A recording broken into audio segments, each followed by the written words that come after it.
오늘은 하나님의 선물 마태복음 25번째 시간으로 종교와 진리라는 제목으로 우리 하나님 말씀 함께 나누도록 하겠습니다. 성경은 끊임없이 하나님은 사람의 겉을 보시는 분이 아니라 내면, 중심을 보신다 하는 것을 반복적으로 우리에게 알려주고 있는데, 여기 중심이라는 단어가 히브리어로 레브라고 해서 마음이라는 뜻이 있고 또 심장이라는 뜻도 있습니다. 그러니까 심장을 보신다, 마음을 보신다 하는 것은 우리의 내면을 하나님이 보고 계신다 하는 것을 말씀하는 겁니다. 왜 내면을 보시는가? 사람의 겉으로 드러나는 그 모든 행동들의 동기는 그 내면의 마음에서부터 출발하기 때문에, 그 동기가 마음에서 나오기 때문에 하나님은 중심을 보신다, 마음을 보신다 이렇게 말씀하고 있는 겁니다. 그래서 예수님도 겉으로 드러난 행동보다 내면의 마음을 중요하게 여기셨습니다. 오늘 본문 20절을 보시면 너희 의가 서기관과 바리새인보다 더 낫지 못하면 결단코 천국에 들어가지 못하리라 이렇게 말씀하셨는데, 외적인 것에 치중하는 자들, 외적인 형식에 사로잡혀 있는 대표적인 자들이 바리새인과 서기관들이었기 때문에 이들보다 너희들의 의가 더 나아야 된다 하는 것을 말씀하신 겁니다. 그러니까 무엇이든지 밖에서 들어가는 것이 능히 사람을 더럽게 하지 못하고 사람에게서 나오는 그것이 사람을 더럽게 한다. 이렇게 바리새인과 서기관들을 향해서 주님은 강하게 책망을 하셨습니다. 자, 오늘 본문의 시작은 율법에 대한 예수님의 말씀으로 시작하는데 17절 보시면 내가 율법이나 선지자나 펴러 온 것이 아니요 완전케 하려 왔다 이렇게 말씀하셨습니다. 자, 율법과 선지자가 나오면 무조건 이건 구약 성경을 얘기하는 겁니다. 율법은 모세 오경을 얘기하는 거고 선지자는 예언서들을 얘기하는 것이기 때문에 율법과 선지자 이렇게 하면 이제 구약 성경이라고 생각하시면 됩니다. 자, 예수님 당시 유대인들이 지키던 율법은 10계명을 받았는데 예수님 당시에는 그 계명이 몇 개로 늘어났느냐? 613가지로 늘어났습니다. 그건 이제 장로들의 유전이라 이제 우리가 이렇게 부르는데, 어떻게 10개의 계명이 613개로 늘어날 수 있었나? 계명을 10계명을 딱 받아놓고 유대인들이 이제 지키려고 하다 보니까 이게 어느 정도까지는 계명을 지키는 거고 어느 선까지는 안 지키는 건지 헷갈리기 시작하는 거예요. 예를 들어서 안식일을 거룩하게 지켜야 된다 이렇게 말씀을 하셨으면 거룩하게 지켜야 되는 거 맞죠. 그런데 또 안식일에 일을 하면 안 된다고 규정이 되어 있거든요. 그럼 도대체 어디까지가 일이고 어디까지는 일이 아닌가에 대한 규정이 굉장히 모호한 거예요. 예를 들어서 밥을 먹으려고 불을 피우는 건 그럼 일인가 일이 아닌가? 만약에 불을 피우는 게 일이 아니면 그럼 장작을 패는 건, 불을 펴야 되니까 장작을 패는 건 일인가 일이 아닌가? 이게 모르겠는 거예요. 어디까지가 일이고 어디까지가 일이 아닌지. 그래서 유대인들은 이런 것들을 굉장히 항목을 조목조목 분류해서 만들어 놓은 게 계속 세분화 작업을 하다 보니까 613가지로 늘어나게 된 겁니다. 예를 들어서 안식일에 사람이 길을 가는데 담이 무너졌어요.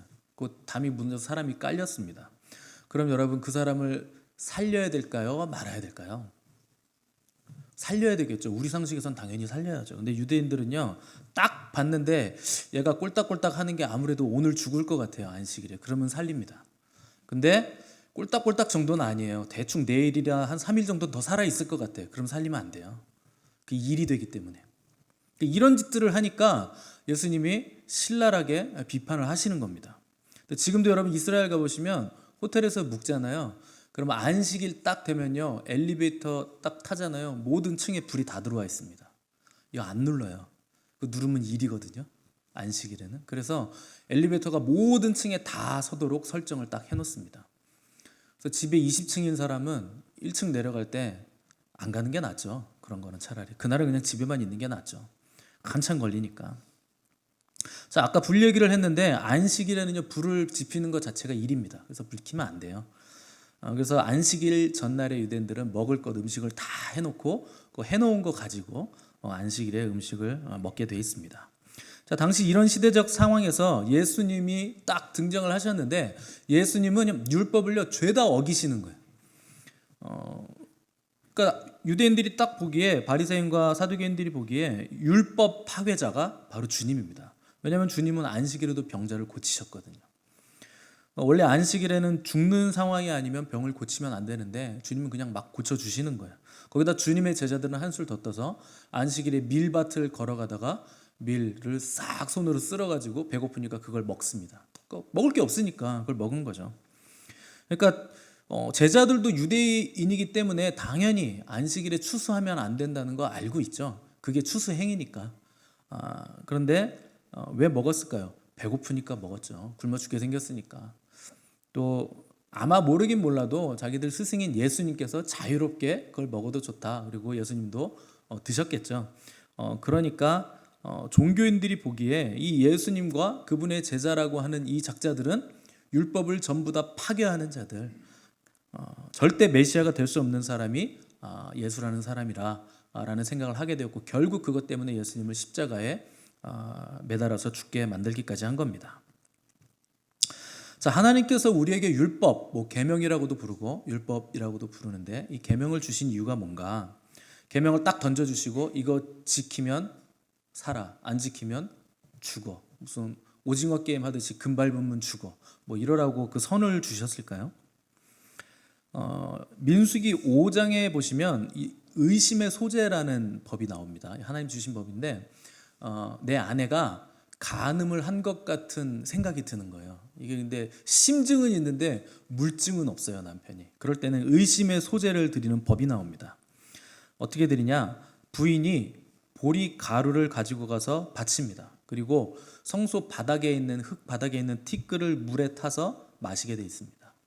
그걸 마셨는데 몸에 이상이 생겨서 넓적다리가 말라서 죽는다. 허벅지가 말라서 죽는다. 그건 간음한 여인. 그리고 아무 이상이 없다, 안 죽는다. 그러면은 깨끗한 여인. 이렇게 하나님이 법을 정해 주신 겁니다. 이게 의심의 소재예요. 의심될 때. 그럼 여러분 상식적으로 한번 생각을 해보십시오. 바닥에 있는 흙 제 물을 타서 먹었는데 넓적다리가 말라 죽는 게 어렵습니까? 안 죽는 게 어렵습니까? 죽는 게 어렵죠. 그 재를 물에 타가지고 먹어서 죽는 거는요 불가능해요. 이거는 기적 중에서도 굉장히 하이 클래스 기적이에요. 근데 이 물을 마시고 죽는다? 그건 그 여자가요 정말 간음을 한 겁니다. 하나님이 그렇게 판결을 해주시는 거예요. 그러니까 하나님이 개입하셔서 기적의 역사가 있어야 죽는 거지, 대체적으로는 99.9999%는 절대 안 죽습니다. 금을 마신다고. 그럼 여러분 생각할 때 이 법은 여인을 살리려고 주신 법입니까? 죽이려고 주신 법입니까? 살리자고 주신 법이에요. 왜냐하면 당시 남자들이 너무나 악해서 내가 이 여자랑 더 이상 살기 싫을 때 무조건 간음했다고 그냥 몰아가는 거예요. 그러면 하나님이 그래? 그럼 데리고 와봐. 그래서 먹였는데 안 죽네? 그러면 간음하지 않은 거예요. 그럼 그 아내를 버릴 수 없게 만들어 놓은 법입니다. 그러니까 하나님의 법은요 다 살리려고 우리에게 주신 법들이에요. 자, 비슷한 류의 법이 그 함무라비 법전에도 있습니다. 그 메소포타미아 문명인데 아브라함이 그 동네 출신이잖아요. 거기도 의심의 소재법이 등장하는데, 아내가 간음한 의심이 들면 그 아내를 유브라테스 강으로 데리고 가서 뒤에서 밀어가지고 빠뜨려가지고 지가 살아나오면 무죄, 빠져 죽으면 유죄. 이게 고대 근동의 법입니다. 또 다른 나라는 그래 의심이 들어, 자 여자에게 독을 먹여, 죽으면 유죄, 살아나면 무죄. 야 결백하다, 신이 너를 살렸다, 너는 무죄다. 이런 식으로 의심의 법들이 있는 겁니다. 자, 이런 법들은 살리자는 법입니까? 죽이자는 법입니까? 이건 죽이자는 법이죠. 그냥 죽여라, 그냥 그러려니. 운 좋게 살아나오면 그건 네 팔자다, 그냥 살아라. 이런 거죠. 이게 세상 법입니다. 이게 마귀법인 거예요. 근데 하나님의 법들은 전부 다 우리를, 하나님의 백성들을 살리기 위해서 주시는 법들인데, 단순히 목숨만 살려주시는 것을 넘어서 우리를 사랑하시는 하나님의 그 성품의 핵심인 사랑이 그 법 안에 녹아있고, 우리가 하나님 나라의 백성답게 그 사랑대로 살아갈 수 있게, 우리도 사랑을 발현하면서 살아갈 수 있게 주신 법이 하나님의 법이라 하는 겁니다.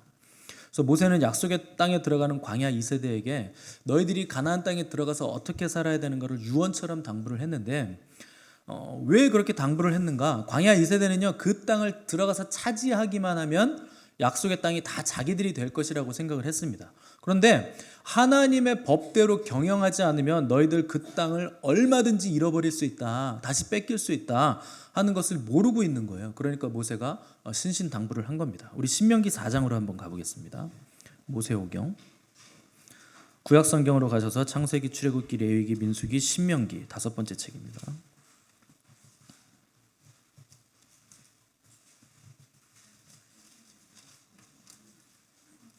신명기 4장 1절 말씀 264페이지.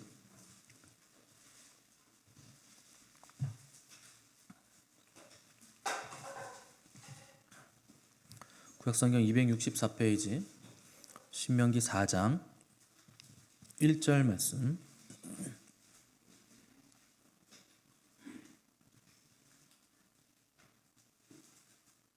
자, 다 같이 읽어보겠습니다. 4장 1절. 이스라엘아, 시작. 이스라엘아, 이제 내가 너희에게 가르치는 규례와 법도를 듣고 준행하라.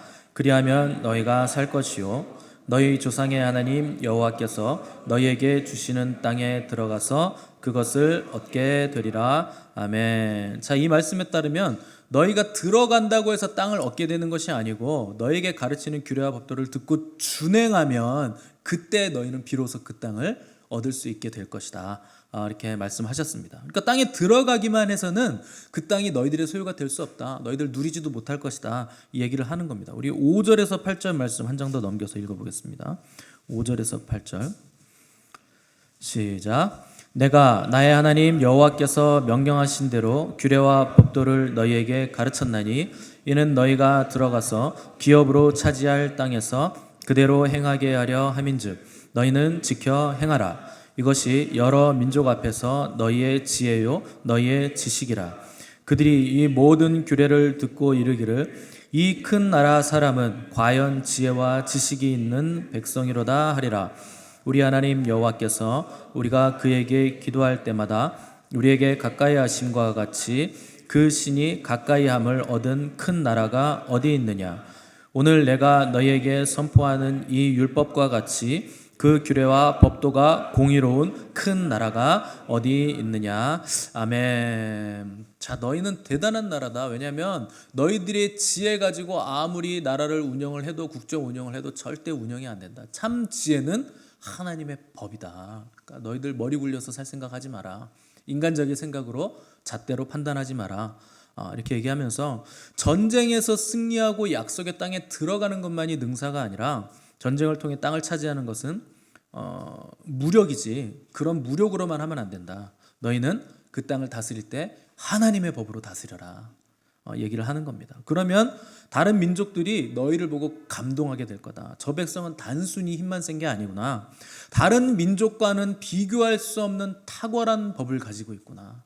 타고난 지혜가 있구나. 우리가 과연 함부로 할 수 없겠다 하는 영광을 또 칭찬을 그 법을 주신 하나님께 돌려드리게 될 것이다. 모세가 이렇게 얘기를 하면서 당부를 한 겁니다. 그런데 이스라엘 백성은 율법을 들어가자마자 밥 먹듯이 어깁니다.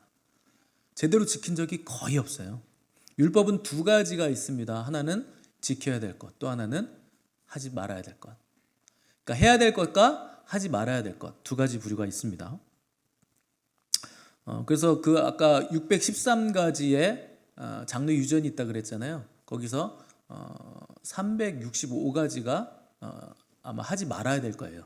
제가 지금 정확히 기억은 안 나는데 매일매일 그렇게 있다고 하는 겁니다. 어쨌거나 하지 말라는 것 하고 해야 될 것 안 하고 이스라엘 백성들의 삶은 계속 이런 삶의 연속이었다는 겁니다. 그러니까 아주 심각한 죄를 지은 거죠. 근데 더 심각한 건 뭐냐? 죄를 짓고 있으면서 율법대로 하라는 거 하지 않으면서 하지 말라는 것 하면서도 양심의 가책을 못 느끼는 거예요. 이 죄의 심각성을 느끼지 못하고 있는 게 지금 더 심각한 죄라고 하는 겁니다. 근데 여러분 오늘날 교회의 가장 심각한 문제도 바로 여기에 있습니다. 성도들이요 죄를 심각하게 여기지 않는 거예요. 아주 심각한 문제입니다. 죄는 그냥 개그 프로에서 나오는 유머 코드 정도로 보는 거예요. 그러니까 아침 드라마의 막장 소재 정도로 죄를 여기는 겁니다. 여러분들 미디어에서 온갖 불륜과 거짓이 아무렇지 않게 등장하잖아요. 그러니까 그러니까 죄를 버젓이 미화시키잖아요. 그 첩보 영화 중에 제일 유명한 영화가 007이죠. 아니에요? 옛날 사람이에요? 007이라 그러면? 그럼 뭐예요? 미션 임파서블이에요? 아무튼 첩보 영화에 보면 주인공이 나옵니다. 제가 제일 뜨악했던 제목이 007 살인면허. 면허증이 있어요. 살인하는데? 사람을 죽이는데? 아무렇지도 않게 사람을 죽이면서 007 영화를 보시면 꼭 누가 나와요? 007 옆에? 본드걸. 아무렇지도 않게 간음을 합니다. 꼭 둘이 사귀잖아요. 여러분, 그런 것들이 멋있어 보이죠? 전부 다 죄예요. 전부 다 죄입니다. 가증한 죄예요. 하나님 앞에서. 미디어가 하는 일이 이겁니다. 계속 죄를 미화시키죠. 죄의 심각성을 사람들로부터 계속 마비시키는 겁니다. 그런데 크리스찬들이 이 미디어의 속수무책으로 노출되어 있는 거예요. 이제는 TV뿐만 아니라 이 스마트폰 이거에도 그냥 전부 다 영상들이 죄를 예쁘게 아름답게 만들어 놓고 있는 겁니다. 그러면서 크리스찬들이 뭐라 그래요? 남들도 다 그러고 산대요. 세상 사람들과 다를 바 없이 사는 겁니다. 성경적인 가치관과 성경적인 세계관이 교회에서도 점점 사라지고 세상의 가치관과 세계관이 교회 안까지 지금 밀고 들어오고 있다고 하는 겁니다. 여러분들이 정말 하나님을 뜨겁게 사랑하고 하나님의 영광을 날마다 체험하는 삶을 산다면 여러분 TV 보는 거 엄청 괴로우실 거예요. 이 스마트폰으로 동영상 보는 거 이거 굉장히 어려우실 겁니다. 힘드실 거예요. 괴로울 수밖에 없습니다. 여러분, 이 영상에 TV에 악한 영들이 얼마나 강하게 역사하시는 줄 아세요? 역사하시는지? 상상도 못할 정도로 악한 영들이 굉장히 강하게 역사합니다. 그런데 너무 많은 그리스도인들이 이 TV에 빠져가지고 헤어나오질 못하는 거예요. 미디어는요, 하나님을 완전히 배제한 그럴듯한 세상을 만들어 놓은 것이 미디어입니다. 그래서 사람들을 유혹하고 끌어당기는 사탄의 도구예요. 하나님 없이도 얼마든지 아름다울 수 있다. 하나님 없이도 얼마든지 사랑할 수 있고 기뻐할 수 있고 평화가 존재하는 세상을 우리가 만들 수 있다라는 겁니다. 그게 미디어가 보여주는 세상이에요. 선악과 같이 먹음직도 하고 보암직도 하고 지혜롭게 할 만큼 탐스럽기도 할 만한 것들이 그 안에 그득그득하죠. 필요 없는데 그걸 보면 왠지 저걸 사고 싶잖아요. 남들이 저걸 사고 쓰니까 너무 좋아 보이니까 나도 저걸 쓰면 괜찮은 사람이 될 것만 같고 당장 필요한 거 아닌데 공짜로 줘요. 누가 돈을 내느냐? 미래에 내가 돈을 내죠. 할부로 살 수 있으니까. 여러분, 영적인 눈으로 보면 미디어는요, 거기는 불구덩이입니다. 공허와 혼돈으로 가득 찬 세상이에요. 여러분, TV를 보고 났더니 성령이 충만해졌어요. 드라마를 내가 몰아서 한 25편을 그냥 한 3일 동안 때려봤더니 하나님 너무 사랑하게 됐어요. 이런 사람 계십니까? 한번 손 들어보세요. 그럼 불가능합니다. 우리의 영혼과 마음 모든 것들을 하나님으로부터 띄어서 세상으로 집중시키게 만드는 것이 미디어가 하는 일이에요. 세상 사람들도요, TV가 얼마나 해로운지 알아요. 스마트폰이 자식들한테 얼마나 해로운지 알아서 부자들은 절대 아이들한테 TV 안 보여주고 스마트폰 안 쥐어줍니다, 손에. 근데 크리스찬들은요, 전부 다 이거 하고 있어요. 가정에 하나님 모시는 게 아니고 TV님을 모시고 있어요. 그런 분들 너무나 많아요. 갈수록 더 큰 TV를 모시고 더 화질 좋은 TV를 모시고 몰입감이 더 높은 TV를 사고 그분이 잠들기 전까지는 나도 잠을 안 자. 요새는 밤새도록 볼 수 있잖아요. 그분이 잠을 안 자요. 요새는. 옛날에 12시 되면 애국가 나오고 주무셨는데 요새는 그분이 잠을 안 자요. OTT인지 뭔 TT인지 막 발달이 돼가지고 겨우 잠들었는데 일어나자마자 또 TV님을 켜시고 잘 주무셨습니까? 말씀하옵소서 종이 듣겠나이다. 듣고. 왜 그렇게 살까요? 공허하니까. 내 내면을 채울 게 없으니까. 뭐라도 봐야 공허한 내 영혼에 마취가 될 것 같으니까. 그나마 괜찮을 것 같기 때문에 너무나 많은 그리스도인들이 하나님의 자리에 TV를 갖다 놓은 거예요. 거기에 성경적인 가치관도 없고 하나님의 말씀도 없고 생명을 이루는 것도 없고 영생을 이루는 것도 없고 아무것도 만들어지는 것이 없는데 온통 거짓, 가짜, 싸움, 음란, 육신의 정욕 자극하는 내용들 뿐인데 매일 그걸 들여다보고 앉아있으니까 어떻게 우리가 하나님을 사랑할 수 있고 어떻게 거룩하게 됩니까? 뉴스는 괜찮잖아요. 역사물은 괜찮잖아요. 안 괜찮습니다. 여러분, 주님을 문 밖에 세워두시면 안 됩니다. 주님이 여러분 문을 두드리고 마음문을 두드리고 계신 지 너무 오래되셨어요. 여전히 거기 서서 지금도 문을 두드리고 계세요. 주님은 라오디게아 교회를 향해서 볼지어다 내가 문 밖에 서서 두드리노니 누구든지 내 음성을 듣고 문을 열면 내가 들어가 그로 더불어 먹고 그는 나로 더불어 먹으리라. 세상에 주신 말씀이 아니고 라오디게아 교회라는 교회에게 주신 말씀이에요. 그리스도인들에게 주님이 지금도 문을 두드리십니다. 너 마음문 열어라. 내가 들어가고 싶다. 너와 함께 거하고 너와 함께 먹고 마시고 살고 싶다.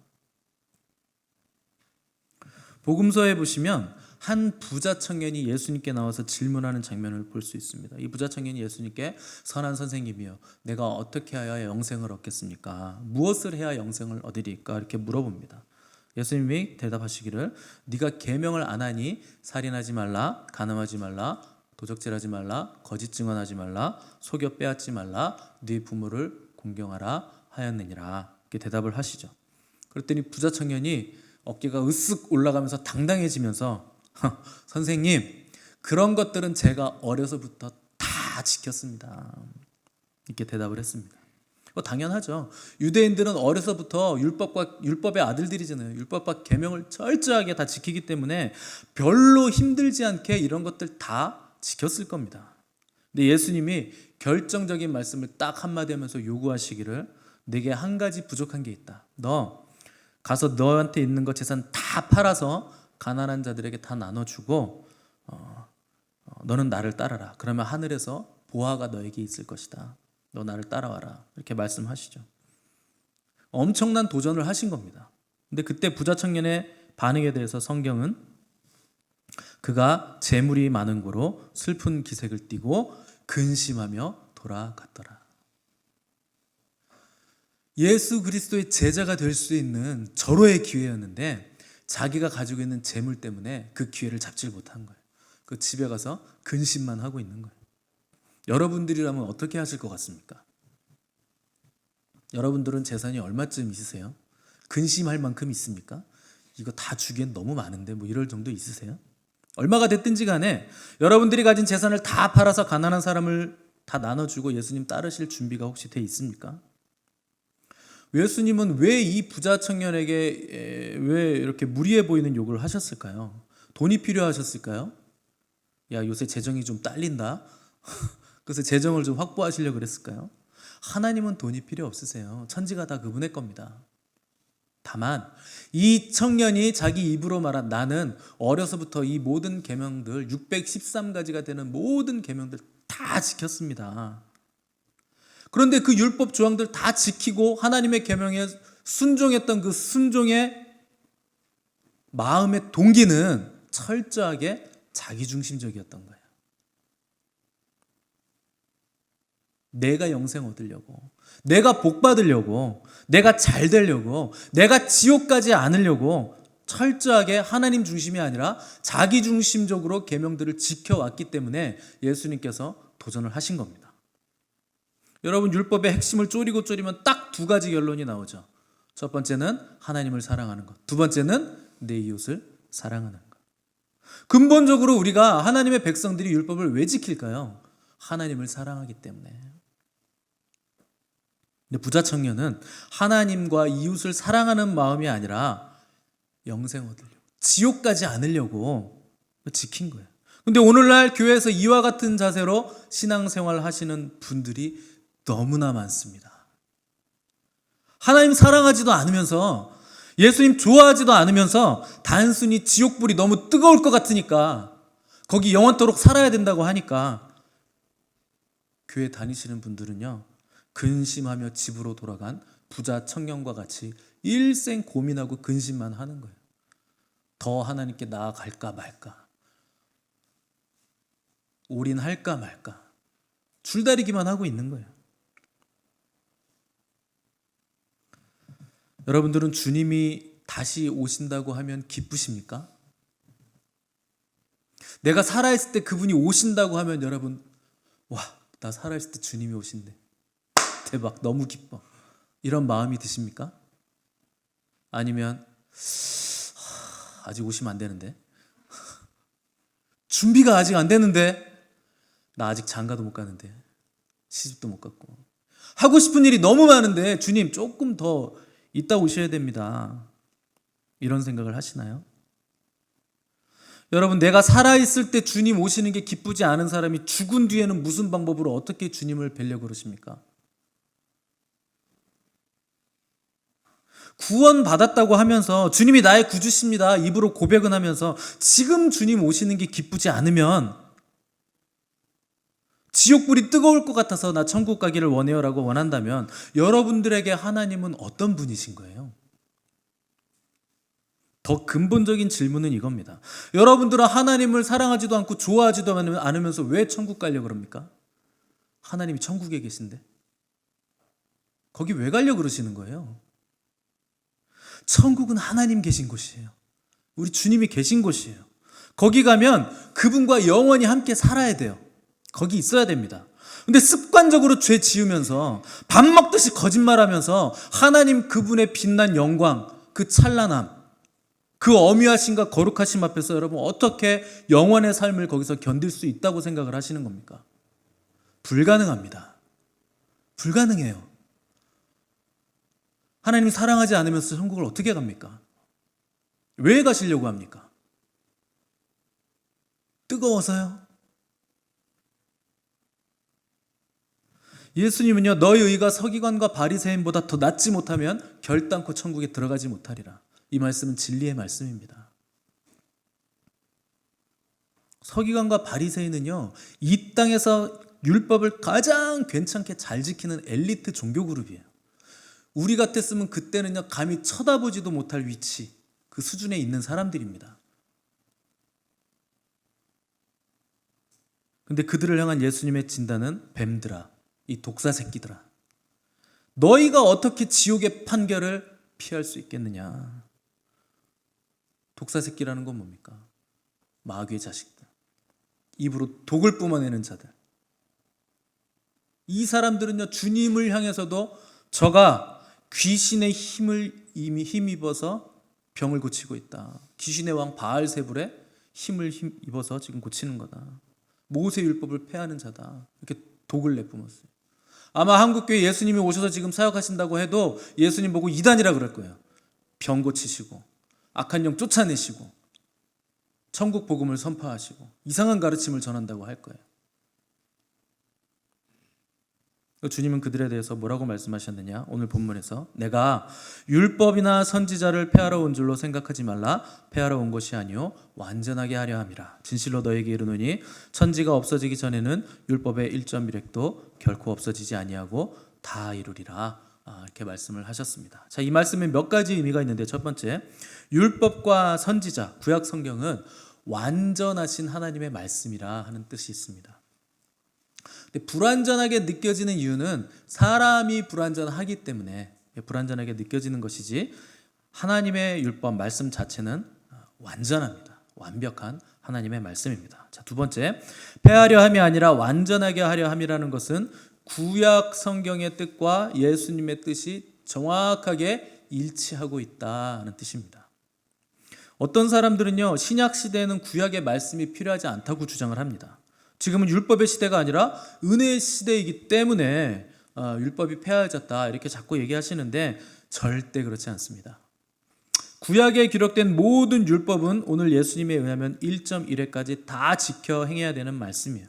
여러분 생각해 보십시오. 예수님께서 십자가에서 죽으신 이유가 뭐 때문인 줄 아세요? 율법 때문입니다.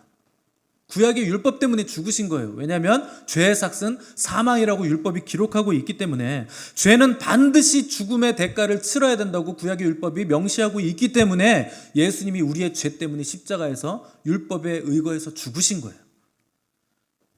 그러니까 십자가는 온 천하의 하나님의 율법이 완전하게 이루어졌음을 선포하고 있는 하나님의 선포가 되는 겁니다. 율법의 완전성을 선포해 주는 선포가 되는 거예요. 자, 세 번째, 폐하려 함이 아니라 완전하게 하려 함이라는 것은 예수님의 말과 행위가 그분의 모든 것들이 구약의 모든 말씀을 완성시키고 있다 하는 뜻입니다. 그래서 예수님은 요한복음 5장 39절에서 너희가 성경에서 영생을 얻는 줄 생각하고 성경을 연구하거니와 이 성경이 곧 나에 대하여 증언하는 것이니라. 모든 성경은 누구를 증언하고 있어요? 예수 그리스도. 모든 말씀은 예수님을 가리키고 예수님을 증언하고 예수님을 바라보고 예수님이 성취하시는 거예요. 그러니까 예수님이 없는 성경 해석은 불가능합니다. 아담과 하와에게 입혀주신 가죽옷 하나도 예수님이 없으면 해석이 되지 않고 모세도 출애굽도 유월절도 십계명도 성막도 전부 다 예수 그리스도가 없으면 해석이 하나도 안 되는 거예요. 예수님 없으면 선지자들의 예언들 그 모든 예언들도 다 의미 없는 말장난들이 다 되어버리는 겁니다. 모든 율법의 말씀들은 천지가 없어지고 새하늘과 새 땅이 도래하기 전까지 작은 획, 작은 점 하나도 없어지지 않는다 하는 것이 우리 주님의 말씀이세요. 그래서 여호와의 율법은 완전하고 세미한 부분이나 작은 항목에 이르기까지 완전 무결하고 여호와의 교훈은 정직하여 마음을 기쁘게 하고 그분의 계명은 순결해서 우리의 눈을 밝게 만들어줍니다. 그분의 법은 정결하고 진실하기 때문에 그 안에 내포되어 있는 모든 의미가 다 완벽하게 성취되고 응답되는데 누구를 통해서 응답되고 성취되는가? 예수 그리스도. 그분을 통해서 모든 여호와의 율법이 성취되고 응답이 된다 하는 겁니다. 이 땅에 자유주의 신학이 들어오면서 성경의 권위를 인간이 마음대로 막 쥐락펴락하고 가위질을 하고 난도질을 하기 시작했는데 여러분 그게 망하는 길입니다. 성경을 인간의 이성과 합리로 보면서 비판적으로 보기 시작하면 부정하게 돼요. 부정하기 시작하면 결국 부인하게 됩니다. 역사적으로도 성경의 권위가 없어졌을 때 도덕성이 타락하고 죄악이 만연해졌어요. 그래서 사람이 성경을 비판하면 안 되고 성경이 사람을 비판하셔야 됩니다. 우리가 성경을 읽는 게 아니고 성경이 우리를 읽는 거예요. 너의 상태가 지금 어떻다, 이렇다, 이렇게 가야 된다. 우리가 성경을 자유롭게 해석하는 게 아니고 성경이 우리를 자유롭게 만들어 주시는 겁니다. 그것이 성경의 권위예요. 진리만이 우리를 자유롭게 해 주기 때문에. 성경이 말씀하시는 바 우리의 구원은요 예수님을 믿음으로 말미암는 의, 그것을 칭의라고 부릅니다. 바리새인과 서기관은 내 힘으로 저는 어려서부터 율법을 다 지켰습니다. 저는 구원받기에 합당합니다. 내 힘으로 나는 천국 갈 수 있다. 이렇게 믿는 사람들이 바로 바리새인과 서기관들과 부자 청년까지도 그렇게 생각을 했던 거예요. 그러니까 주님은 오늘 우리에게 너희는 그들과는 달라야 된다. 그 의 가지고는 천국 못 간다. 그 정도 땅의 의로는 천국에 들어갈 수 없다. 우리를 의롭다고 여겨주시는 칭의의 구원은 우리에게서 나온 의가 아니라 오직 예수 그리스도로 말미암아 하나님께로부터 나온 의. 우리가 예수 그리스도를 믿음으로 그분의 의가 우리에게 입혀져서 하나님이 너는 의롭다라고 칭해 주시는 의. 그래서 칭의인 거예요. 그 의로만 우리가 칭의를 받는 겁니다. 이것은 서기관과 바리새인들의 엄격한 수준의 의를 훨씬 더 뛰어넘는 높은 의입니다.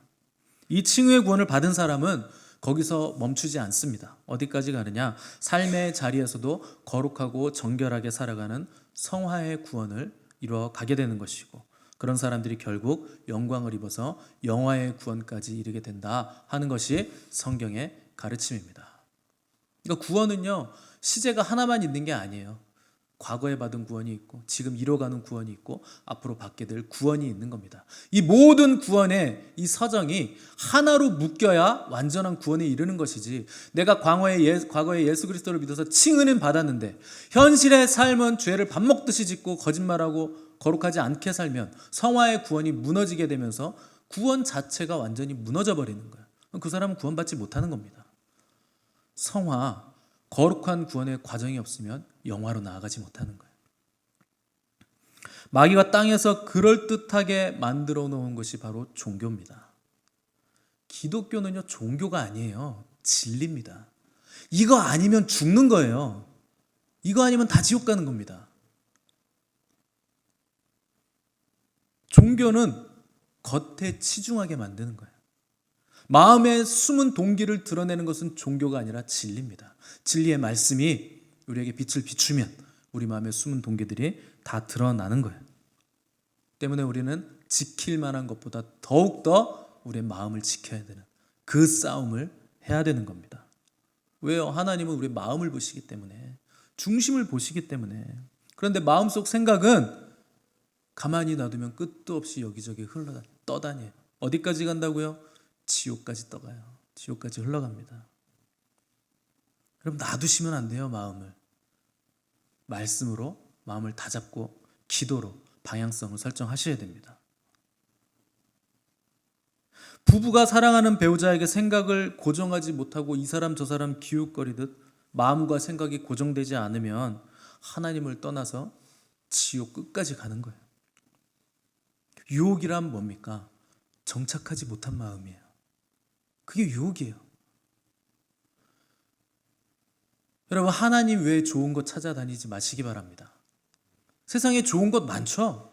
괜찮은 것 널렸습니다, 세상에.